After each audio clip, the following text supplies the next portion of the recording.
কৃষ্ণ কৃষ্ণ হৰি ৰাম। কৃষ্ণ জয় গুৰু শংকৰ। হে প্ৰিয় সুহৃদসকল, আমি অধম ধৰ্মকান্ত নাথৰ সেৱা গ্ৰহণ কৰিব। আহক আজি আমি আলোচনা কৰোঁ, কিছু পৰ্যালোচনা কৰোঁ মালা জপ আমি কেনেকৈ কৰোঁ, কিয় কৰোঁ, কেনেকৈ কৰিব লাগে, গুৰুজনাই কেনেকৈ কৰিবলৈ শিকাই গৈছে। এই মালা জপ কোন কোন ধৰ্মীয় পন্থীয় লোকে তথা ধৰ্মবিশ্বাসী লোকে পালন কৰে তাৰ বিষয়ে কিছু আলোচনা কৰোঁ আহক। ইতিমধ্যে আপোনাসবৰো কিছু লোকৰ দৃষ্টিগোচৰ নিশ্চয় হৈছে আমাৰ অসম মুলুকত মহাপুৰুষ শ্ৰীমন্ত শংকৰদেৱ গুৰুজনাক গুৰু বুলি মানা আমি অসমীয়াৰ কেইবাটাৰো ইতিমধ্যে থাল, তাৰে এটি থাল যাক কোৱা হয় ভাগৱতী সমাজ অসম, গুৰি ধৰোঁতা স্ৰষ্টা আচাৰ্য ইলাৰাম দাস বাপজনা আৰু শ্ৰীমন্ত শংকৰদেৱ সংঘৰ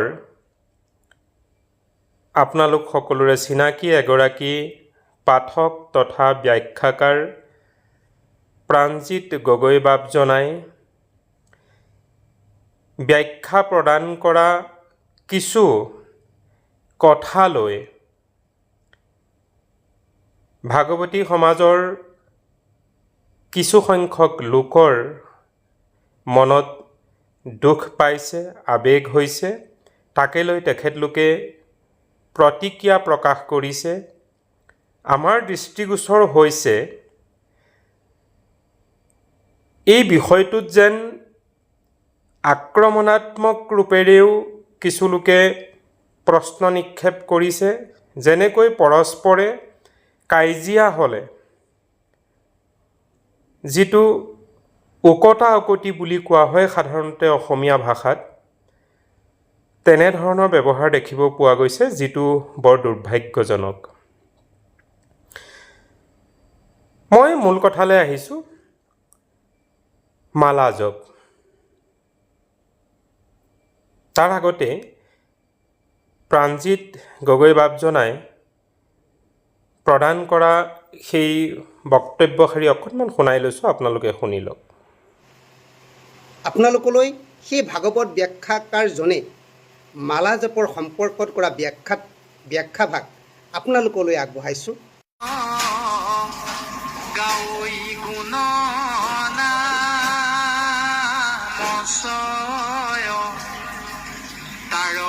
মালা গান্ধিয়া পিন্ধন্ত কৃপাময়।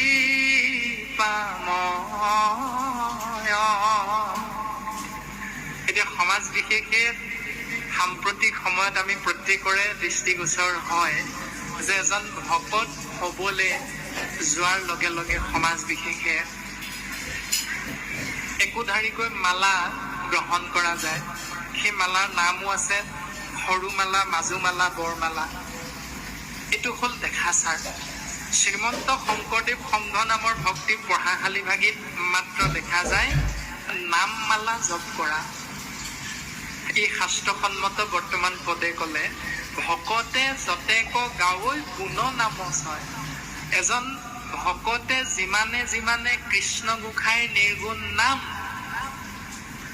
আশ্ৰয় কৰি থাকিব, মনৰ ভাৱনাযুক্ত হৈ পদ্ম মুখখন্তে বা কায়ৰ দ্বাৰা যিমানে যিমানে আশ্ৰয় কৰিব, সেই নামৰ এপাহি এপাহি ফুলৰ জৰিয়তে কৃপালু ভগৱন্ত পুৰুষে তেওঁৰ শৰীৰত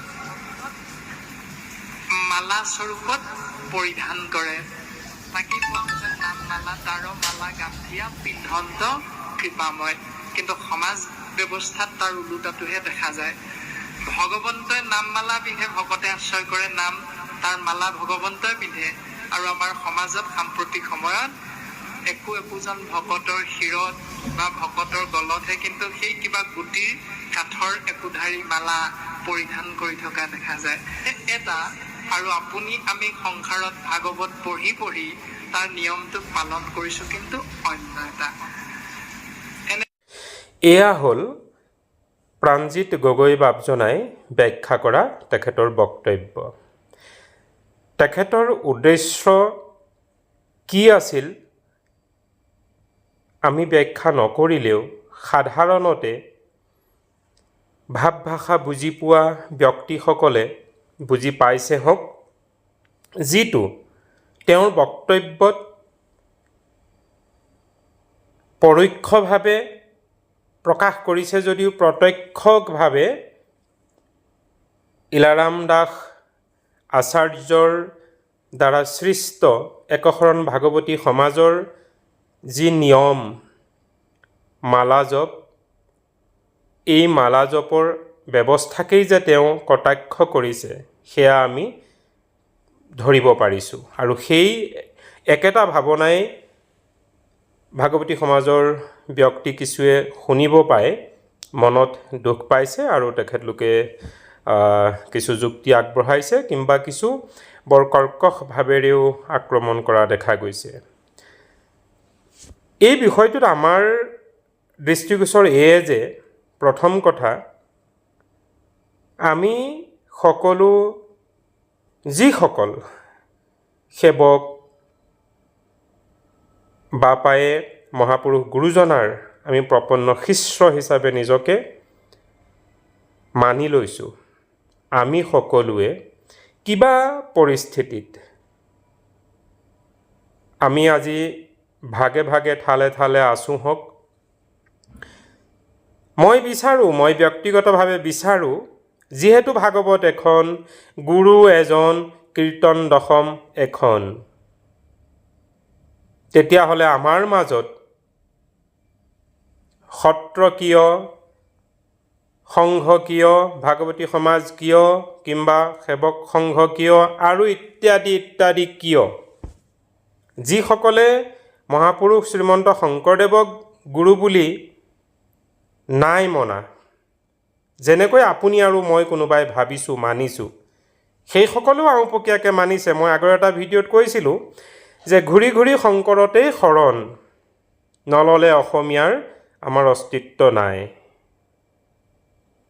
তথাপিও সেইসকলৰ কথাষাৰ অকণমান যদিও বাদ কৰি থওঁ, যিসকলে আপোনাৰ মোৰ দৰে শংকৰদেৱক আমি গুৰু মানিছোঁ পোনপটীয়াকৈ, শ্ৰীমন্ত শংকৰ হৰি ভকতৰ জানা যেন কল্পতৰু, তাহান্ত বিনাই নাহি নাহি নাহি আমাৰ পৰম গুৰু বুলি কৈছোঁ হওক, আমি সকলৰ মাজত একেজন গুৰু, একেখন শাস্ত্ৰ, তেতিয়াহ'লে আমি কিয় সত্ৰত বিভিন্ন পন্থ, তাৰে কোনো সত্ৰ যে নাম ল'বলৈ মই আচলতে বৰ লজ্জাবোধ কৰোঁ, সেইখিনি কথা নকলোৱেই। তাৰোপৰি শ্ৰীমন্ত শংকৰদেৱ সংঘ, ইলাৰাম দাস আচাৰ্য বাপজনাও তাতেই আছিলে, প্ৰায় সুদীৰ্ঘ তেওঁ কাল তাত কটাইছিলে। তেখেতৰো পূৰ্ণ সহযোগিতাৰে তেওঁ কষ্টৰে সেই অনুষ্ঠান ঘৰ দিছিল। তেওঁ তাত কিবা শাস্ত্ৰৰ মতৰ প্ৰভেদ বিভেদ হ'ল, মন অমিল হ'ল, গতিকে তেখেতে আহি ভাগৱতী সমাজ গঠন কৰিলে। তেনেকৈ শ্ৰীমন্ত শংকৰদেৱ সেৱক সংঘ বোধকৰো বহু মানুহে নাই শুনা, এটা সুপ্তভাৱেৰে চলি থকা কম সংখ্যক লোকৰ মাজত, বিশেষকৈ নাথ সম্প্ৰদায়ৰ লোকখিনিৰ মাজত সেই অনুষ্ঠানটো যেনেকৈ অপ্ৰিয় সঁচা কথা, ভাগৱতী সমাজখনতো বিশেষকৈ কৈৱৰ্ত লোকসকলৰ দ্বাৰাইহে সংখ্যাগৰিষ্ঠতাই সেই অনুষ্ঠানটো প্ৰতিষ্ঠিত, যদিও তাত সকলো মানুহ আছে। যেনেকৈ আমি যিটো অনুষ্ঠানত আছোঁ, শ্ৰীমন্ত শংকৰদেৱ সেৱক সংঘ, তাতো এনে নহয় যে কেৱল নাথসকল আছোঁ। অসমৰ বিভিন্ন জাতি জনগোষ্ঠীৰ লোক, যাক আমি আদিবাসীও বুলি ক'ব পাৰোঁ, তেনে কোনো লোকো আছে। এনেকুৱা নহয় যে বিশেষ কেৱল এটা সম্প্ৰদায়ৰ লোকহে আছে। এনেধৰণেৰে কিয় আমি বেলেগে বেলেগে নাম দি দি ল'বলগীয়া হ'ল, এইবোৰ এটা ডাঙৰ প্ৰশ্ন। আমি হয়তো ক'ৰবাত এৰা ধৰা কৰি একেলগে জাপ খাই চলিবলৈ চেষ্টা কৰিছোঁ, কিন্তু কেতিয়াবা প্ৰশ্ন হয়, এজন গুৰু এখন শাস্ত্ৰ, তেতিয়াহ'লে কিয় আমি গুৰুজনাক গুৰু বুলি মানা ব্যক্তিসকলৰ মাজত এনে প্ৰভেদ বিভেদ, কিয় বিভিন্ন ঠাল ঠেলেঙনি? নিৰপেক্ষভাৱে এই গোটেইকেইটা অনুষ্ঠানৰ পন্থীয় লোকখিনি, বিশেষ বৰমূৰীয়াসকল লগ হৈ আলোচনা কৰাটো, এটা এক পক্ষত অহাটো বিচাৰোঁ। কিন্তু দুৰ্ভাগ্যবশতঃ আমি সকলো চেলুৱা পণ্ডিত, শব্দটো চাগে শুনিবলৈ বেয়া পাইছে, চেলুৱা পণ্ডিত আৰু কিবা কিবি শব্দ ক'লেহে হয়তো শুদ্ধ হ'ব। কাৰণ মইহে পণ্ডিত, বাকীসকল ফুচফাচ। আৰু যদি সেয়ে নহ'লহেঁতেন, নাই কিম্বা কোনোবা গোড়ামী আছোঁ হওক, যদি গোড়ামী নাই তেতিয়াহ'লে মই বৰ পণ্ডিত, নহয় কিম্বা গোড়ামী, এই দুটাৰ ভিতৰতে আমি থাকিব লাগিব। নহ'লে কিয় সত্ৰৰ পৰা ফালি সংঘ হ'ল? কিয় সংঘৰ থাকোঁতে আকৌ আহি ভাগৱতী সমাজ হ'ল? কিয় সংঘৰ পৰাই ওলাই গৈ আকৌ কোনোবাই একশৰণ শ্ৰীমন্ত শংকৰদেৱ সেৱক সংঘ তেওঁলোকে সৃষ্টি কৰি থাকিবলগীয়া হ'ল? ইত্যাদি ইত্যাদি কিয় হ'বলগীয়া হ'ল? য'ত শাস্ত্ৰ এখন, গুৰু এজন। কিয়? আমি যিমানেই জাপি জুপি একে পিতৃৰ ভাই ককাই হিচাপে মকামিলাকৈ চলিবলৈ নিশিকোঁ কিয়? এজন পিতৃৰ 4-5জন ভাই ককাই পুত্ৰ সন্তান তুলিছিল, বেলেগ হৈ গ'ল। গতিকে প্ৰত্যেকৰে ঘৰে ঘৰৰ নিজৰ নিজৰ কিছু কিছু সুকীয়া নিয়ম নীতি আছে, যদিও পিতৃ পিতামহ একেজনেই, গুৰু শংকৰ মাধৱেই। গতিকে নিজৰ নিজৰ ঘৰৰ ভিতৰত কেনেভাৱে কোনে খাইছে শুইছে সেইটো কথা নকওঁ বুলি যদিও আমি এৰাধৰাকৈ চলিব খোজোঁ, কিন্তু এই এনেধৰণৰ বিতৰ্ক যে হৈয়ে থাকিব, এয়া ধুৰুপ, ইয়াৰ পৰা আমি কোনেও ৰক্ষা নাপাওঁ। আহিবনে কোনোবা? ভাগৱতী সমাজৰ ব্যক্তি আহিবনে? শংকৰদেৱ সংঘৰ ব্যক্তি আহিবনে? সত্ৰ সংঘৰ ব্যক্তি আহিবনে? সেৱক সংঘৰ ব্যক্তি আহিবনে? ইত্যাদি ইত্যাদি লোকসকল আহি একত্ৰে বহি আমাৰ মাজত কি কেউন আছে, কিয় আমি বিভেদ, যিয়ে আমি মহাপুৰুষ গুৰুজনাক পৰম গুৰু হিচাপে, জগত গুৰু হিচাপে ব্যাখ্যা কৰোঁ, এই আমিখিনি ব্যক্তিয়ে কিয় বেলেগে বেলেগে বহিব লগা হৈছে? এই বিষয়খিনি পাতিবলৈ সৎ সাহস আছেনে? ইচ্ছা কৰিবনে আপোনালোকে? কিয় নকৰে? আপোনাৰ অন্তৰত গোড়ামী আছে নে আপুনি মই বৰ পণ্ডিত? নহ'লে আপুনি এজন চেলুৱা পণ্ডিত। কিয়? এনেধৰণৰ হাজাৰ বহুত প্ৰশ্ন অন্তৰত কেৱল জাপি জুপি ৰাখি থ'বলৈ বিচাৰোঁ। সেই একেটাই সূত্ৰ, একেজন পিতৃ মাতৃ পিতামহৰ আমি ভাই ককাই কিবা কাৰণত বেলেগ হ'লোঁ, আমি মকামিলাকৈ চলোঁ। যদি সেয়াই হয়, আজি প্ৰাণজিৎ গগৈ বাপজনাই কথা প্ৰসংগত মালা বস্তু, মালা জপৰ ক্ষেত্ৰত তেওঁ কিয় তেনেধৰণেৰে অকণমান ক্ৰিটিচাইজ, ইটিকিং শব্দ কিয় ব্যৱহাৰ কৰিলে? আৰু যদি প্ৰকৃততে প্ৰাণজিৎ গগৈ বাপজনাই কোৱাৰ দৰে সেয়া প্ৰয়োজন নাই, নিষ্প্ৰয়োজন, সেয়া গুৰুসৃষ্ট নহয় নেকি? গুৰুসৃষ্ট প্ৰয়োজন নাই নেকি? এয়া গুৰু সৃষ্টি আছিল নে নাই? যদি আছিল তেতিয়াহ'লে এখেতলোকে লৈছে শুদ্ধ, আৰু যদি আছিল তেখেতলোকে কিয় লোৱা নাই? আৰু যদি নাছিল তেখেতলোকে লোৱা নাই, ঠিক কৰিছে। যদি নাছিল তেতিয়াহ'লে এখেতলোকে কিয় লৈছে? সত্যটো কি, শুদ্ধটো কি, ইয়াৰ বিশ্লেষণ, ইয়াৰ সত্য নিৰূপণ কোনে কৰিব?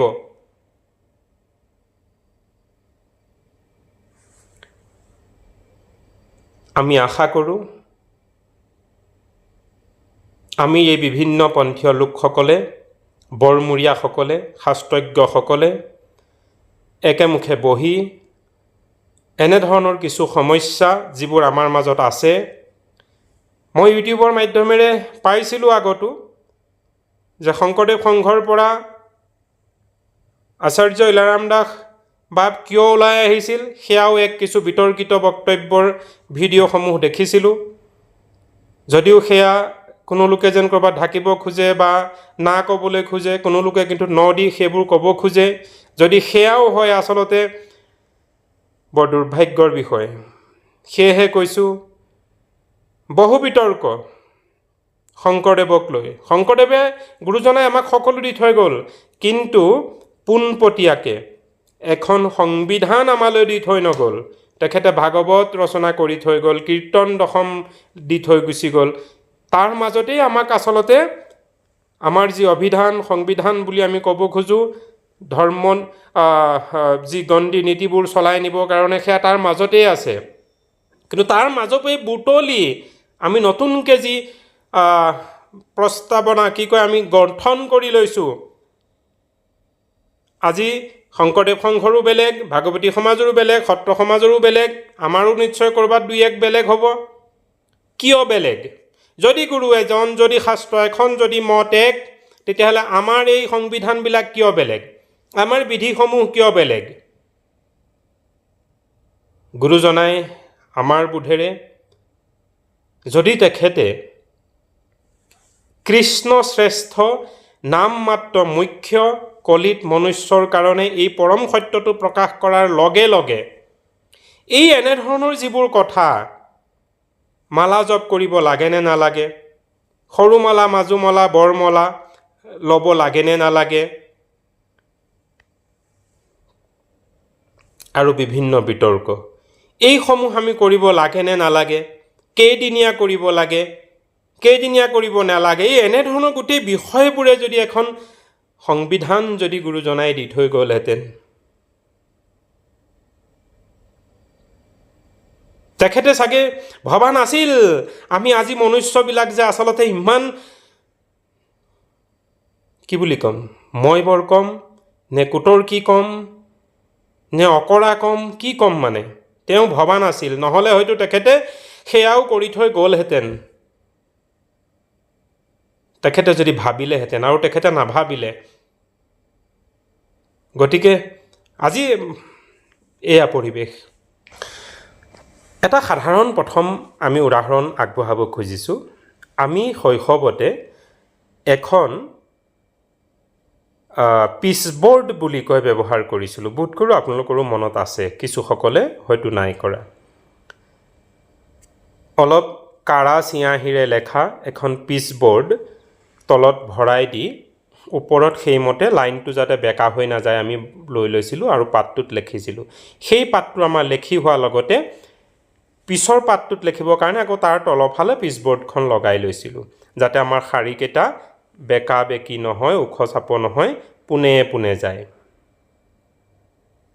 আৰু হয়তো বহুতে পিচবৰ্ড ব্যৱহাৰ নকৰাকেই লেখি পঢ়ি গৈ থাকোঁতেই মাক বা দেউতাক বা খুৰাক বা দাদাকৰ পেঞ্চিলৰ আঙুলি মূৰত কোবতেই বা টপককৈ কান্তলীয়া ঠেলামুৰি লেঠামুৰিতে আঙুলি পোন হৈ গৈছিলে, শাৰী পোন হৈ গৈছিল। তেওঁ পিচবৰ্ডৰ প্ৰয়োজন নাছিল। কিন্তু পিচবৰ্ডৰ উদ্দেশ্য এয়ে যে শাৰীটো যেন পোন হয়। এতিয়া এই যে মালা জপ, গুটিমালা, এয়া আমি আমাৰ সনাতন সভ্যতাৰ বাহিৰেও মুছলমান ব্যক্তিসকলৰ মাজতো দেখিছোঁ তেখেতলোকে মালা জপ কৰে। তেখেতলোকে ঈশ্বৰৰ নাম যেনেভাৱে লয় মই সুধি পোৱা নাই, কিন্তু তেখেতলোকৰ হাতত দেখিছোঁ। আনভাৱে খ্ৰীষ্টিয়ানসকলেও লয়,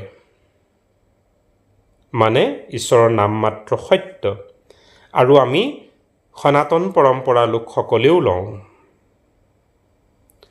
এই মালা বিষয়বস্তুটো আচলতে প্ৰাথমিক পৰ্যায়ৰ, যেনেকৈ আমি পিচবৰ্ড ব্যৱহাৰ কৰিছিলোঁ, আৰু এইষাৰো কৈছোঁ যে পিচবৰ্ড নোহোৱাকৈও বহুলোকে কিন্তু সুন্দৰকৈ লিখিবলৈ শিকি ল'লে। গতিকে এই যিটো গুটিমালা, যাক আচলতে কোনো লোকে কৰমালা বুলিও কোৱা হয়। কৰমালা মানে আমি হাতৰ আঙুলিত গন্তি কৰোঁ, এনেধৰণে কৰি কৰি গন্তি কৰোঁ, আৰু গুটিমালা হ'লে আমি সাধাৰণতে জানো এনেধৰণেৰে কৰোঁ। যেতিয়া এজন ব্যক্তিক নতুনকৈ এনেধৰণে নাম কথা গুৰুমন্ত্ৰ দিয়া হয়, ঈশ্বৰৰ নাম জপ কৰিবলৈ তেওঁক এটা বিধিগত অভ্যাস দিয়া হয়, তেতিয়া প্ৰথম তেওঁ প্ৰাথমিক পৰ্যায়ত তেনেবোৰ হয় কৰমালা নহয় গুটিমালা, তেওঁ সহায়ত ঈশ্বৰৰ নাম লয়। কিন্তু ক্ৰমে ক্ৰমে ক্ৰমে ক্ৰমে যেতিয়া এজন ব্যক্তিৰ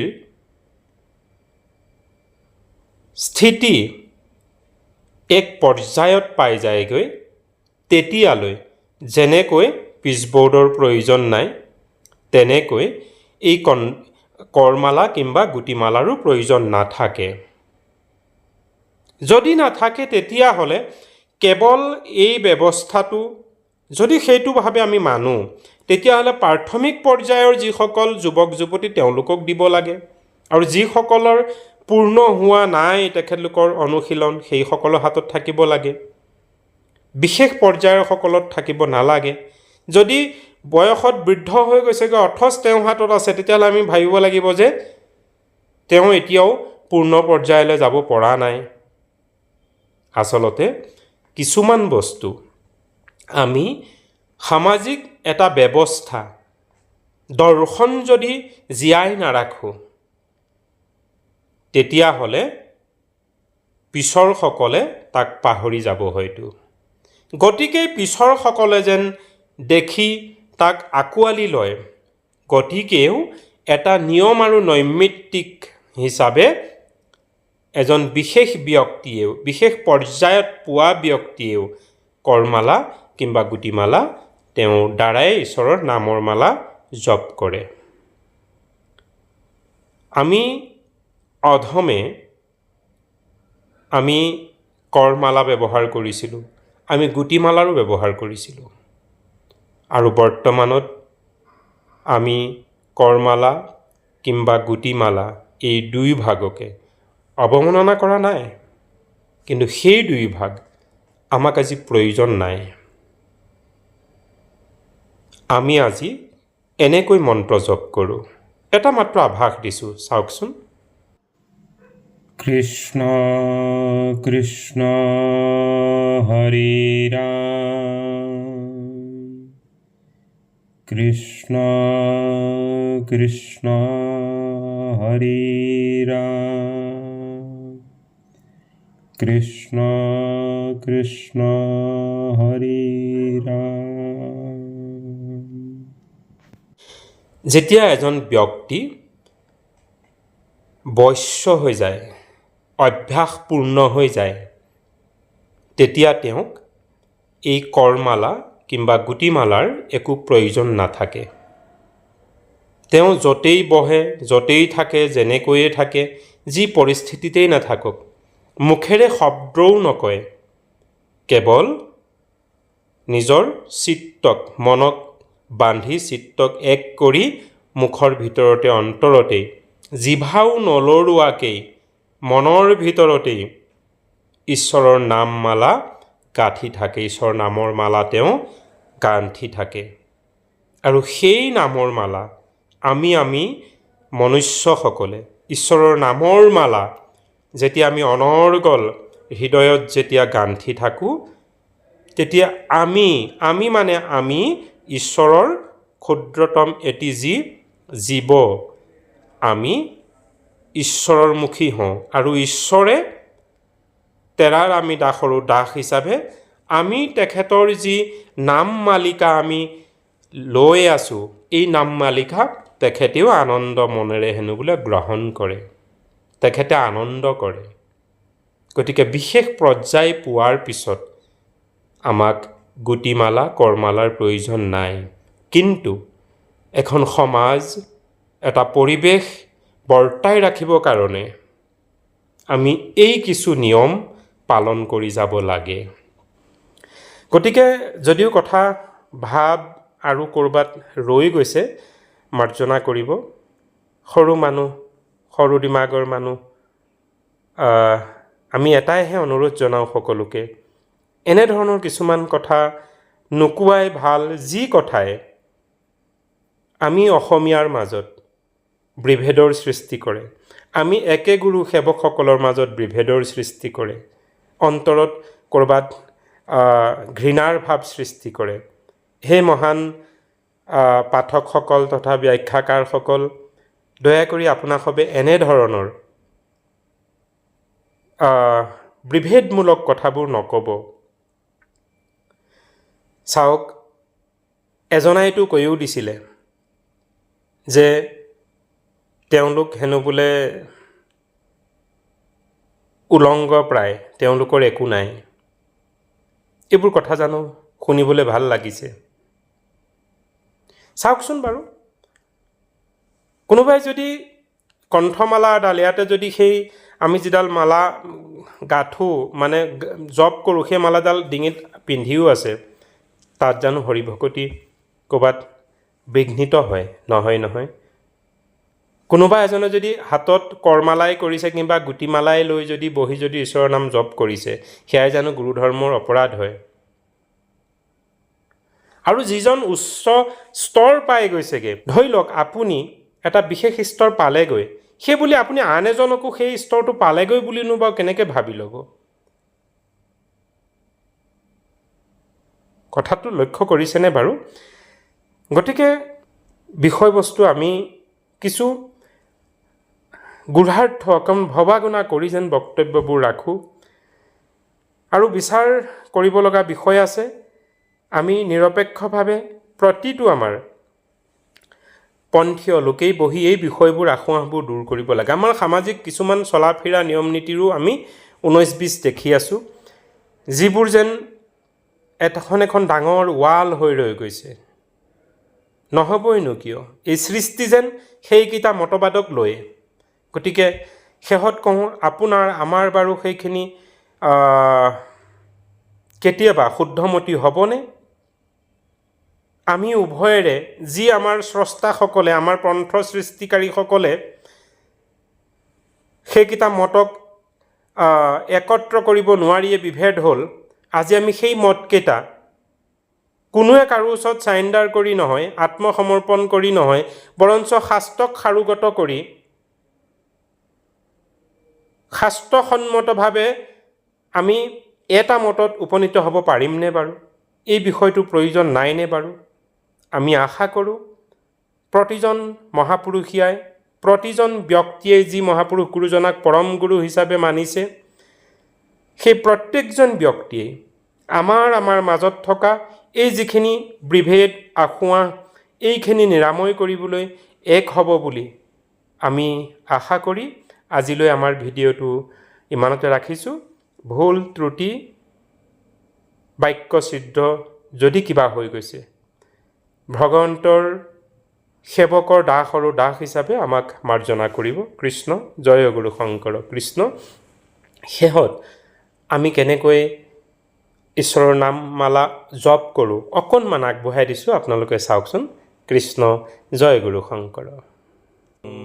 কৃষ্ণ কৃষ্ণ হৰি ৰাম, কৃষ্ণ কৃষ্ণ কৃষ্ণ হৰি ৰাম, কৃষ্ণ কৃষ্ণ হৰি ৰাম, কৃষ্ণ কৃষ্ণ হৰি ৰাম, কৃষ্ণ কৃষ্ণ হৰি ৰাম, কৃষ্ণ কৃষ্ণ হরে রাম কৃষ্ণ কৃষ্ণ হরে রাম কৃষ্ণ কৃষ্ণ হরে রাম কৃষ্ণ কৃষ্ণ হরে রাম কৃষ্ণ কৃষ্ণ হরে রাম কৃষ্ণ কৃষ্ণ হরে রাম কৃষ্ণ কৃষ্ণ হরে রাম কৃষ্ণ কৃষ্ণ হরে রাম কৃষ্ণ কৃষ্ণ হরে রাম কৃষ্ণ কৃষ্ণ হরে রাম কৃষ্ণ কৃষ্ণ হরে রাম কৃষ্ণ কৃষ্ণ হরে রাম কৃষ্ণ